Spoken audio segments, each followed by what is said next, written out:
El Parque Natural de Barguzín no es solo un bosque, es la frontera entre mundos, donde termina el estado y comienza algo más antiguo, que estuvo aquí antes que nosotros y permanecerá después. Durante mis años como guardabosques, he comprendido que al cruzar esta frontera, las leyes cambian, no las que están escritas en el Código Penal, sino las verdaderas, según las cuales la taiga ha vivido desde tiempos inmemoriales, y desgraciado aquel que no las conozca o no las respete.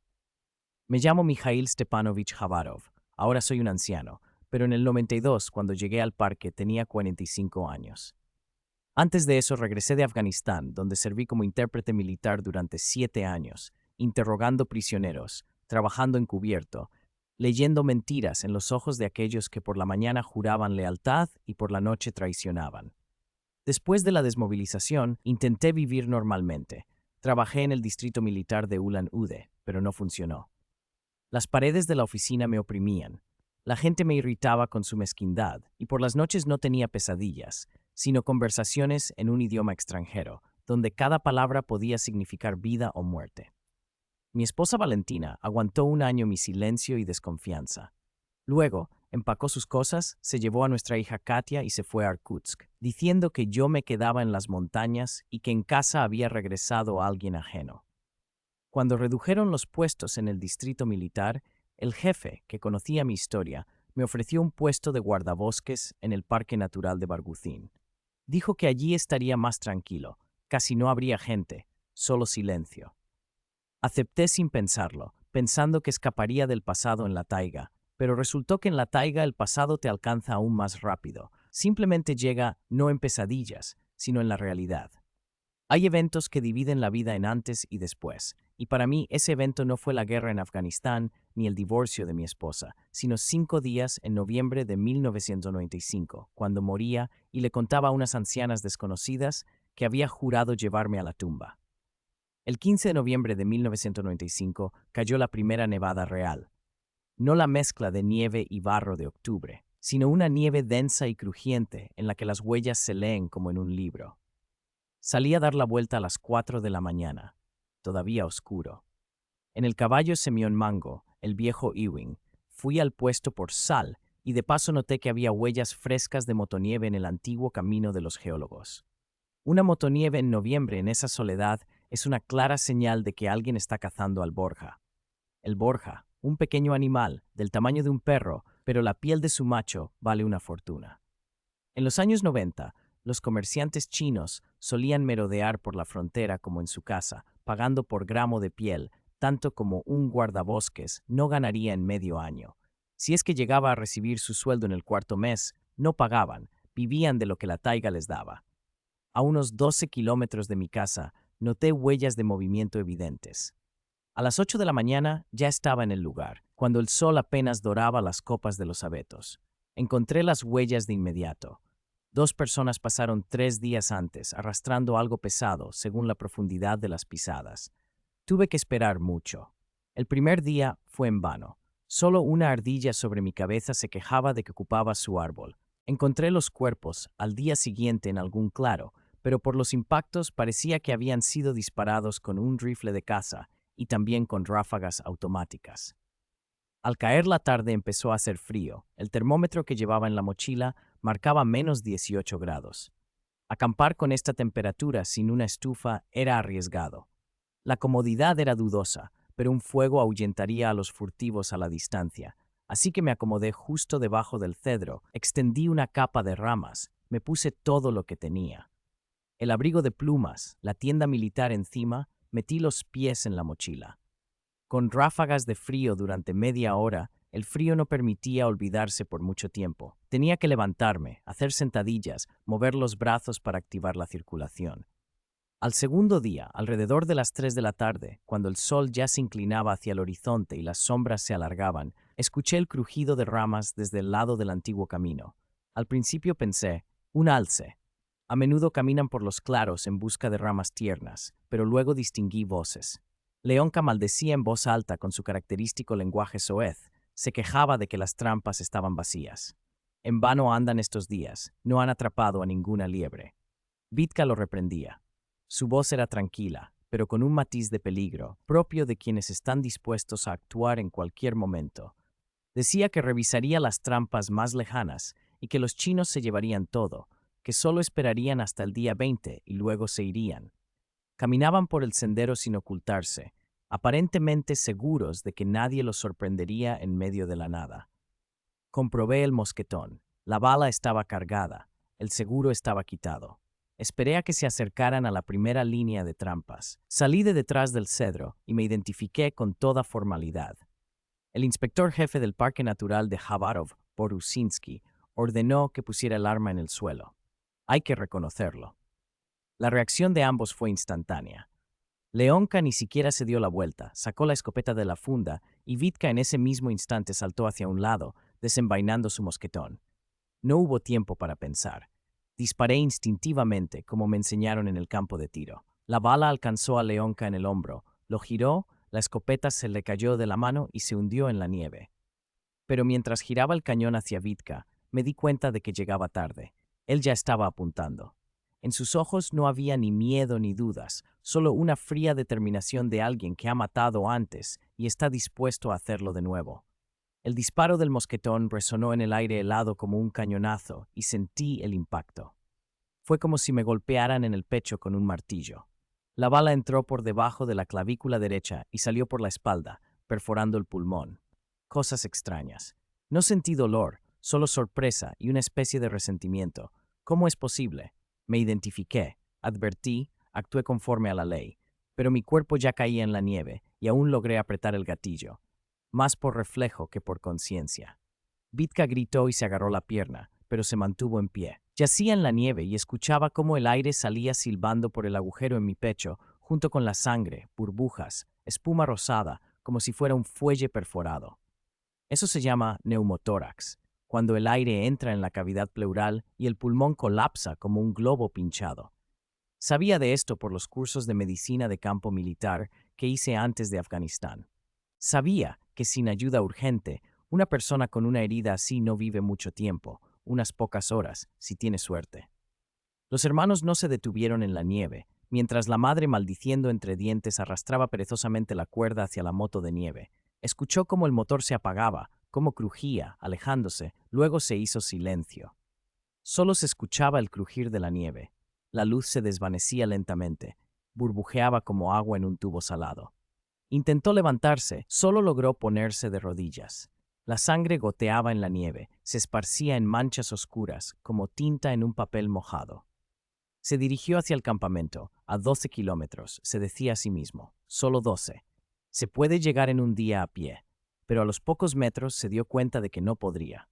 Cada movimiento le causaba un dolor en el pecho tan intenso que le nublaba la vista, y respirar se volvía cada vez más difícil, como si alguien le apretara lentamente la garganta con una cuerda.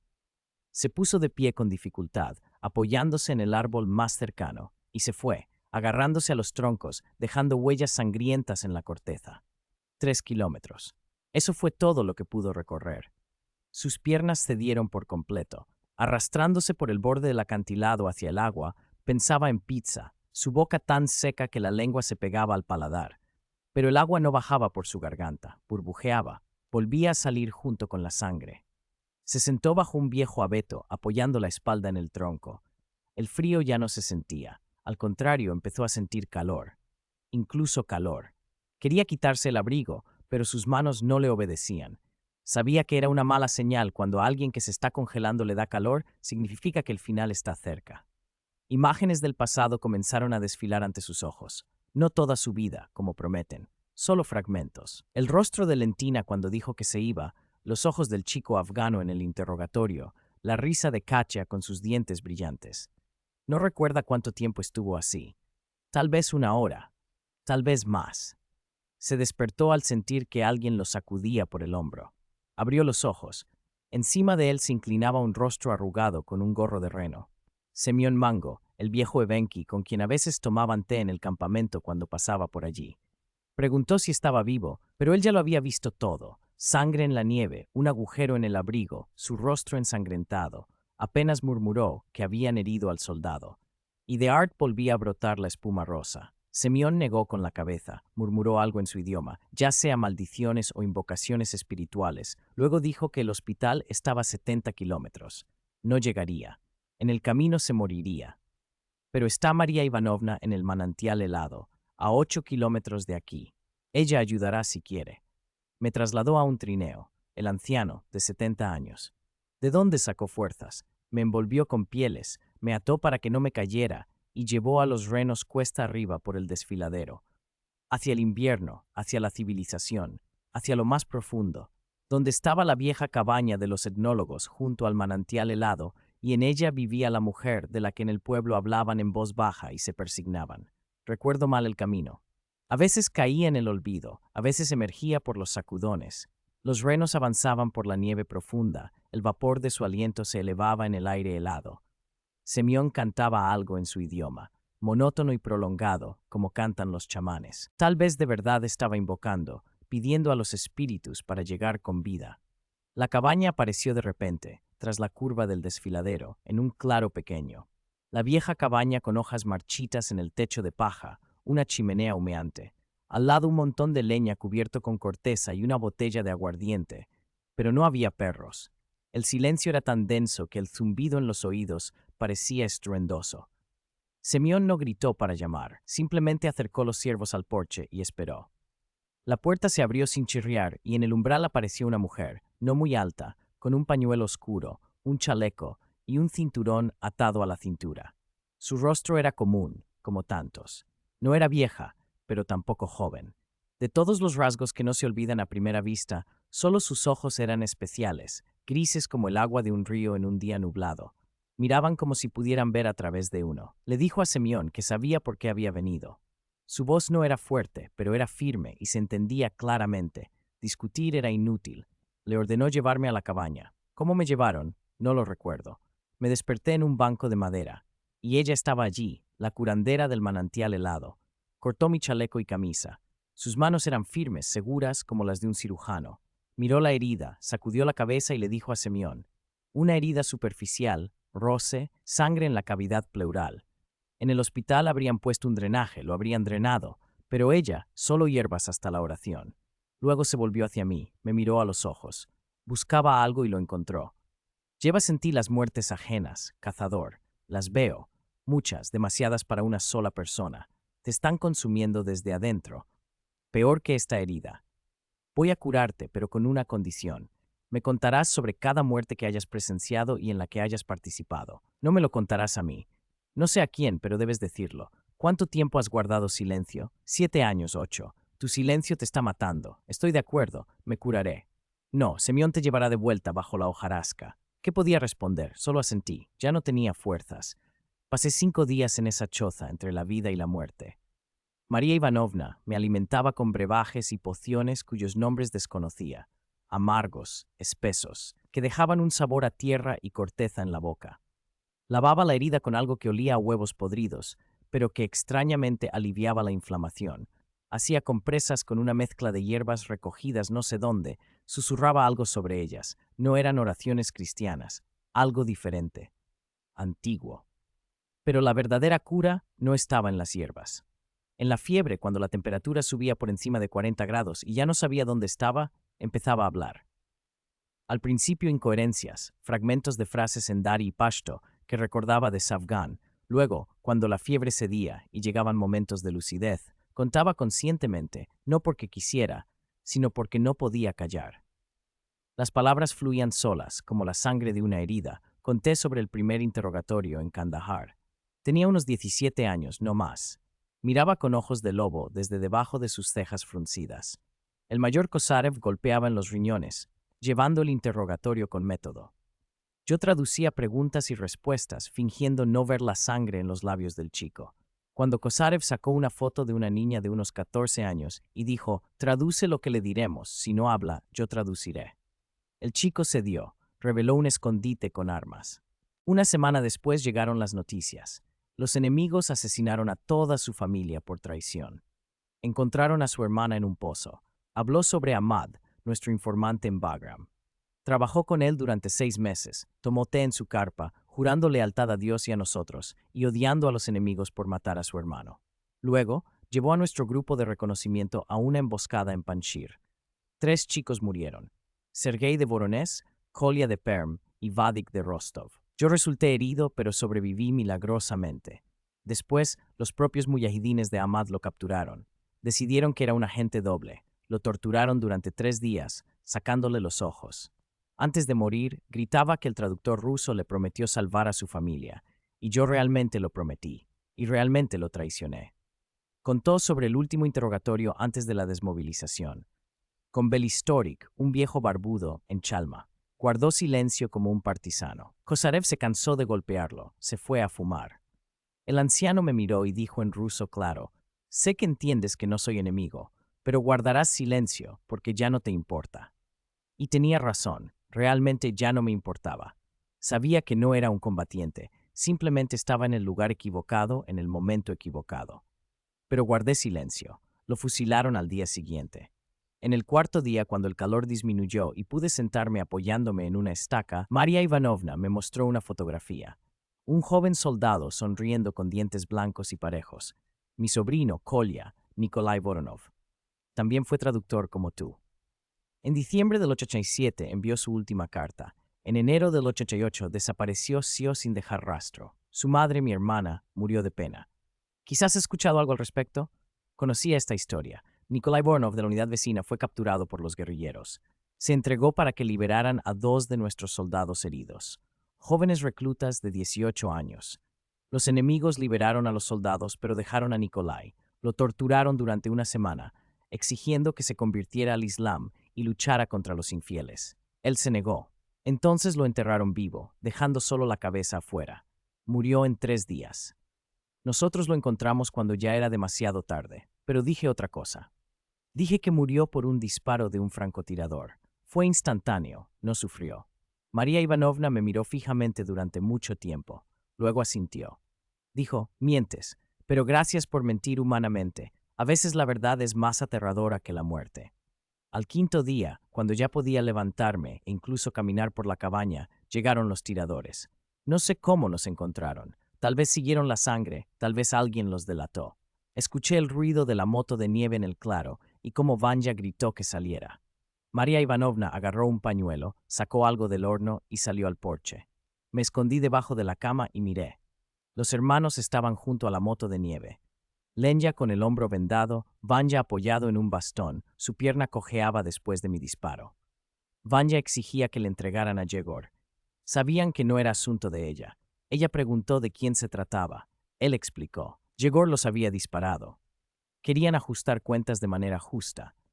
María Ivanovna guardó silencio. Luego habló en voz baja, pero lo suficientemente alto como para que cada palabra se escuchara a través de la ventana. Contó cómo en 1971 su padre fue bautizado por el padre Nikolai, que descanse en paz.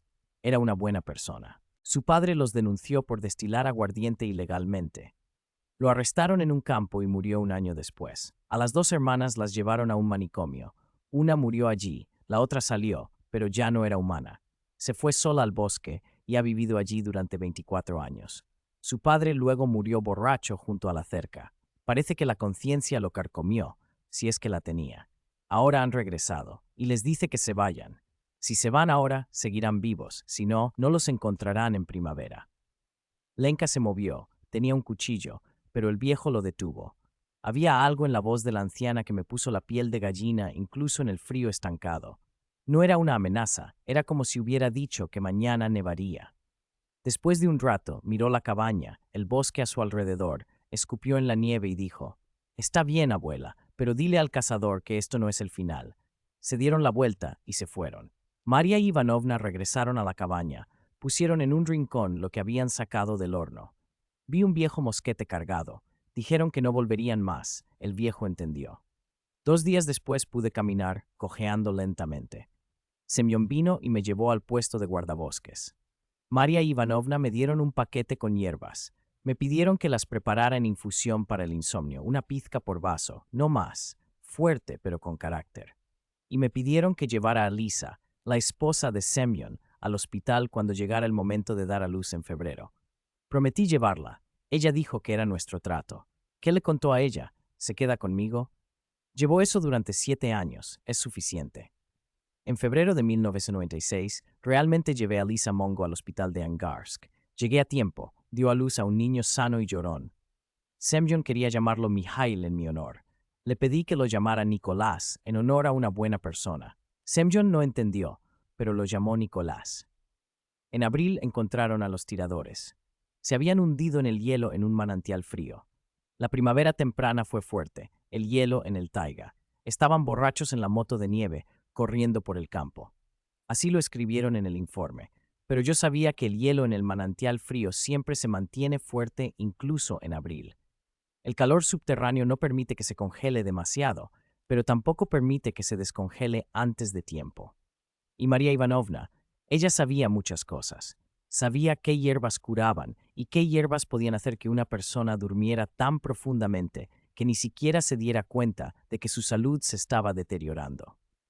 La mitad de Angarsk asistió al funeral de los tiradores. No los querían, pero hay que enterrar a los muertos como es debido. María Ivanovna también asistió. Fue la primera vez en muchos años que apareció en el pueblo. Se acercó a la madre de los tiradores, una anciana ciega. Dijo algo en voz baja. La mujer lloró y besó la mano de la curandera. Después de ese incidente, María Ivanovna ya no volvió. Pero a veces, especialmente en otoño, cuando la niebla del Baikal se arrastra por los claros, siento como si alguien estuviera mirando desde allí, desde el manantial frío. No juzga, no llama, solo observa. Y esas muertes que le confesé en delirio se quedaron allí, en su cabaña. Ya no me atormentan por la noche. Solo a veces, cuando cae la nieve suavemente y el mundo entero se detiene, recuerdo las palabras del anciano. Te quedas en silencio porque ya no te importa. En ese momento, de verdad, no me importaba. Pero ahora sí, porque María Ivanovna me devolvió lo que perdí en Afganistán. La capacidad de distinguir entre la verdad y la mentira, entre el bien y simplemente la debilidad humana. En diciembre de 1997, cuando el frío alcanzaba los 40 grados y ni siquiera los pájaros volaban, comprendí que hay cosas más aterradoras que la muerte. Es cuando la taiga le quita a uno el derecho de irse y te conviertes en prisionero no de paredes, sino de tu propio miedo a lo desconocido. El 23 de diciembre en la frontera llegó Piotr Shaikin. Escuché cómo ladraban los perros, luego se callaron al reconocer a la persona. Salí al porche y vi al anciano apoyado en su bastón. Parecía salido de un cuento de hadas congelado por el frío. Tenía 75 años, pero aún caminaba con firmeza. Solo en el último año su espalda se encorvó después de enterrar a su hijo. Lo invité a entrar, le serví té con arándanos y se sentó en silencio mirando la taza. Luego contó que su nieto había desaparecido, huesos. 5 días atrás se fue a una antigua casa y pesca en la parte alta de Shagnanda. Debía regresar en 2 días. Pero aún no ha vuelto. Conocí al chico de vista. Lo vi un par de veces cuando visitaba a su abuelo. Tenía 23 años. Estudiaba en Ulan-Ude, en la Facultad de Geología, en el último año. Era un chico de ciudad, limpio, con gafas. Después de que su padre muriera en Chechenia en 1995, Piotr se convirtió en el último de los Yaikin que durante 200 años habían mantenido la tradición de cazar nutrias en la parte alta de Shagnanda. Los lugares eran sagrados, los senderos secretos, se transmitían de padre a hijo, nunca llevaban a extraños. Piotr contó que Kostia había vuelto hace 2 semanas, adelantó sus exámenes, quería revivir la casa y continuar la tradición. El abuelo le advirtió que no era lo suyo, que creciera en la ciudad, sabes, no acepta gente como él. Pero el chico se empeñó. Después de la universidad, dijo que de todos modos no habría trabajo. El país estaba desmoronando. Tenía que mantener alguna tradición familiar. El abuelo le mostró los antiguos senderos en el mapa, le explicó dónde estaban las trampas, las provisiones, dónde revisar las trampas. Kostia lo anotó todo en un cuaderno, tomó la brújula del abuelo, se fue hace 5 días. Piotr pidió ayuda para encontrar al chico. Su voz temblaba, no importaba la edad, tenía miedo. Habría ido él mismo, pero ya no podría llegar. Sus piernas no eran las mismas, su corazón le jugaba malas pasadas. Sabía dónde buscar, solo necesitaba un guía. Acepté, por supuesto. En primer lugar, una persona había desaparecido. Era mi deber como guardabosques. En segundo lugar, respetaba a Piotr, uno de los últimos verdaderos hombres del bosque, que aún recordaba cómo vivían los abuelos. En tercer lugar, presentía algo malo. Diciembre, un frío intenso, un chico de ciudad solo en la taiga durante 5 días. ¿Seguía vivo? Salimos al amanecer al día siguiente. Tomé un rifle, una mochila, un botiquín, comida para 3 días. Piotr iba ligero, solo llevaba una pequeña bolsa al hombro. Para su edad, se movía sorprendentemente rápido. Se notaba que la taiga era su elemento, de allí sacaba fuerzas. Los primeros 5 kilómetros seguimos un sendero trillado a lo largo de la orilla de un río. Luego Piotr se adentró en el bosque, donde ya no se veían senderos, solo él sabía dónde pisar. La nieve llegaba hasta la cintura, avanzábamos con dificultad, pero el anciano caminaba con seguridad, como si leyera signos invisibles. A veces miraba fijamente hacia la vieja valla de listones, otras veces rodeaba el canto de una manera específica, se detenía, olfateaba y corregía ligeramente el rumbo. Después de 3 horas de caminata, llegaron al lugar donde debía colocar las primeras trampas. Y ahí comenzó lo extraño. Las huellas del chico eran frescas, como máximo de 2 días. Las encontraron de manera extraña. Primero en línea recta hacia el viejo pino, luego bruscamente a la izquierda, luego de nuevo hacia el mismo pino y de nuevo a la izquierda.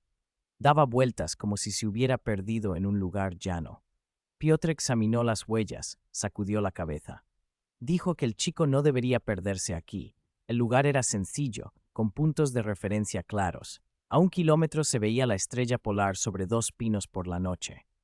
Pero las huellas no mentían. El chico caminaba en círculos y parecía que lo había hecho varias veces, según la superposición de las pisadas.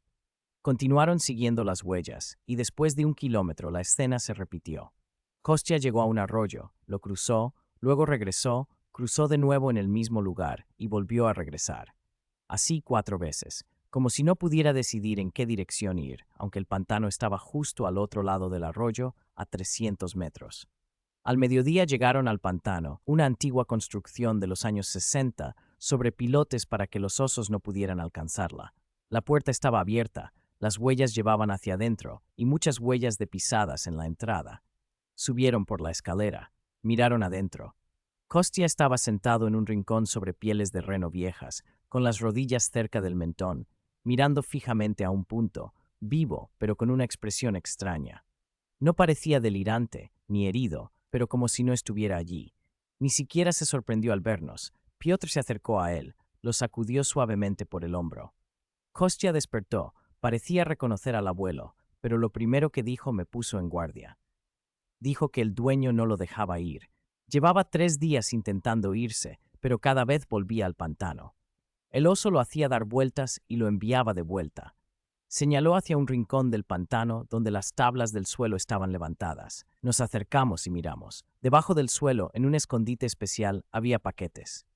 Piotr desplegó uno y me quedé sin aliento. 30 pieles de comadreja, curtidas a la perfección, suaves y brillantes como si estuvieran vivas. Antiguas por la calidad del curtido, pero se conservaban perfectamente. Piotr se puso serio. Explicó que era el alijo de 1982. En ese momento ya había un plan para las pieles, pero aparecieron compradores ilegales que pagaban 3 veces más. Guardó las mejores pieles para después, pero las circunstancias no lo permitieron. Comenzó la reestructuración, luego su hijo se fue al ejército y las pieles se quedaron, y ahora valían una fortuna. Con esas pieles se podría comprar un coche y un apartamento en Vladivostok, tal vez incluso 2. Kostya encontró el escondite por casualidad. Una tabla crujió. La levantó para mirar, y después de eso comenzó todo. Quería llevar las pieles a la ciudad, pero cada vez que intentaba irse con ellas, algo sucedía. Se torcía el tobillo en un lugar llano, la brújula se volvía loca, o el oso aparecía y lo enviaba de vuelta al pantano. Salí del pantano, miré a mi alrededor. Realmente había huellas de osos frescas, como máximo de 2 días. ¿Qué estaba mal en eso? En diciembre, los osos hibernan, solo los machos jóvenes deambulan, los que perdieron la madriguera o no acumularon suficiente grasa. Pero un macho joven en diciembre, con una temperatura de 40 grados bajo cero, eso ya era completamente inusual. Piotr salió tras de mí, estuvo en silencio durante mucho tiempo, mirando las huellas, el bosque a su alrededor. Luego comenzó a hablar en voz baja, como si estuviera hablando consigo mismo. Contó que ese lugar era especial. Su bisabuelo, cuando comenzó su casa, hizo un acuerdo con la taiga, siguiendo antiguas costumbres evenkis. No legalmente, por supuesto, sino espiritualmente. La familia de los Haikinov puede cazar aquí, pero siguiendo las reglas. No ser codicioso, respetar las tradiciones de los mayores, enseñar a los más jóvenes. Y lo más importante, casar solo a aquellos que hayan pasado por el ritual de iniciación. Kostya no había pasado por el ritual. Peter quería realizarlo en primavera, cuando el chico terminara la universidad. Pero llegó antes de tiempo y encontró un escondite. Tomó lo que no le pertenecía por derecho. Ahora la taiga lo retiene, no lo deja ir. Y ahora nos retendrá a nosotros también, ya que vinimos aquí. Iba a decir que todo era superstición, que el chico simplemente estaba sufriendo un ataque de desorientación por miedo. Pero entonces escuchamos un rugido, bajo, matutino, que te ponía la piel de gallina. Un oso, cerca. Salió de entre los cedros lentamente, sin mostrar respeto hacia su especie. Un enorme macho de unos 300 kilos, pero su pelaje delgado y enmarañado mostraba que estaba en mal estado. Se detuvo a unos 30 metros de distancia, mirándonos. En sus ojos no había ni maldad ni hambre, sino algo diferente, algo que nunca había visto en los ojos de una bestia, como si estuviera esperando algo. Saqué mi rifle del hombro, pero Peter puso su mano en el cañón y dijo, «No es necesario, no ha venido a atacar, sino a mostrar». El oso realmente se dio la vuelta y se adentró en el bosque, pero lentamente. Miraba hacia atrás, como si nos estuviera encomendando algo. Peter le dijo a Kostya que tomara todas las pieles, sin excepción. El chico se resistió, diciendo que no podía irse sin ellas. Ya lo había intentado, pero Peter insistió. Empacamos las pieles en la mochila y seguimos al oso. Nos guió durante aproximadamente una hora a través de pantanos, arroyos y lugares donde era imposible pasar en verano y solo se podía caminar sobre la nieve en invierno. Nos llevó a 3 abetos que crecían de un mismo tronco, entrelazados con los tallos. El lugar era inusual. Había un silencio tan profundo que se podía oír un zumbido en los oídos. La nieve a su alrededor estaba intacta y parecía que los animales la evitaban. En el tronco central de un viejo abeto, ya cubierto de corteza, se habían formado algunas marcas. Peter dijo que era un lugar de poder y de la tribu. Aquí su bisabuelo había hecho un pacto con la taiga. Aquí su padre lo había iniciado como cazador. Y aquí Kostya también debía ser iniciado, pero de la manera correcta cuando llegara el momento. El anciano sacó de su bolsa lo que yo había tomado por provisiones. Resultó que eran cosas para el ritual. Un viejo cuchillo con mango de hueso, una bolsita de tabaco y algunas otras envolturas. Comenzó a prepararse para el ritual, ordenándonos que no interfiriéramos para que nada saliera mal. El ritual era simple y extraño al mismo tiempo. Peter encendió una pequeña hoguera, arrojó tabaco al fuego junto al abeto central. El humo se elevó espeso y fragante. Recitaba algo en idioma evenki, monótono como una plegaria. Luego tomó el cuchillo, se hizo un corte en la palma de la mano y untó la sangre en el árbol en señal de respeto. Kostya recibió la misma instrucción. El chico temblaba, pero lo hizo. Y cuando su sangre se mezcló con la del abuelo en la corteza del abeto, algo cambió. No puedo explicar qué exactamente. El aire pareció espesarse, luego volvió a la normalidad. El oso, que había estado sentado a un lado como un perro todo el tiempo, se levantó y se alejó hacia el bosque. Se fue tranquilamente, sin mirar atrás. Pedro se volvió hacia Kostya, hablando ya en ruso, y dijo que el ritual había sido realizado, pero no en su totalidad. El completo compromiso solo se puede hacer en primavera, cuando la taiga despierta. Por ahora han obtenido una autorización temporal, pero la decisión está en manos de Kostya. O bien asume la casa con todas sus responsabilidades. Vivir aquí al menos medio año, aprender del abuelo para luego transmitir a sus hijos. O bien rechaza para siempre, devuelve las pieles de la taiga y se va a la ciudad. Kostya guardó silencio por mucho tiempo. Miró al abuelo, a mí, al bosque que nos rodeaba. Luego se quitó la mochila con las pieles, se acercó a los abedules, sacó las 30 pieles, las colocó junto a las raíces del árbol central. Le dijo al abuelo que no podía, no porque tenga miedo o no quiera, sino porque entiende. Esta no es su vida. Él es geólogo, no cazador. Creció en la ciudad y se quedará allí. Pedro asintió, con tristeza y comprensión. Dijo que también es una elección y que la taiga lo acepta. La casa morirá con él, el último de su linaje. Pero es mejor así que pasarlo a alguien que no está listo para llevar esa carga. El camino de regreso duró solo 4 horas. Caminamos en línea recta. Vimos nuestras huellas de la mañana, pero tomamos un camino diferente, más corto. Al anochecer estábamos en la frontera. Kostya se fue al día siguiente a Ulan-Ude para terminar sus estudios. Pedro se quedó conmigo un día más. Por la noche junto al fuego contó lo que Kostya callaba. El oso que nos seguía era el mismo animal que su padre no mató en 1958, aunque pudo haberlo hecho. Encontró la madriguera con crías. La madre dormía. Según todas las reglas de caza, podía haberlo hecho, pero no lo hizo. Se fue en silencio. Desde entonces, los osos de esta especie han sido guardianes de la caza, no en un sentido místico, sino marcando su territorio, ahuyentando a los extraños, pero no molestan a los cazadores, y las pieles que Kostya dejó bajo los abedules. Pedro dijo que para la primavera ya no estarán, no serán robadas, simplemente se descompondrán, se irán a la tierra, como corresponde a todo lo que ha cumplido su ciclo, como la caza misma. En marzo de 1998, Pedro, el cazador, murió, tranquilamente en su sueño, en su casa en la parte baja de Angarsk. Kostya vino al funeral al día siguiente, luego vino a verme. Dijo que en primavera, cuando la nieve se derrita, quiere ir a los 3 abedules para despedirse, no por las pieles, simplemente para despedirse del lugar. Prometí acompañarlo. Fuimos en mayo. No había pieles, como predijo Pedro. Solo viejos trozos de piel en la hierba. Años estuvieron allí, ahora meses.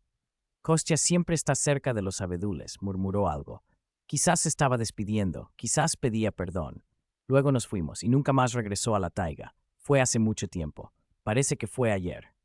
Ahora, cuando ya tengo más de 60 años y la frontera ha sido entregada hace tiempo a un joven guardabosques, a veces pienso en lo que la taiga me enseñó. No a sobrevivir, no a rastrear, no a leer el bosque como un libro. Eso se puede aprender de un manual. La taiga me enseñó a dejar ir. María Ivanovna me liberó de mi culpa, llevándosela a cambio de confesión. Pedro dejó ir su tradición al aceptar que puede morir dignamente. Kostya dejó ir el sueño de otro, eligiendo su propio camino. ¿Y yo?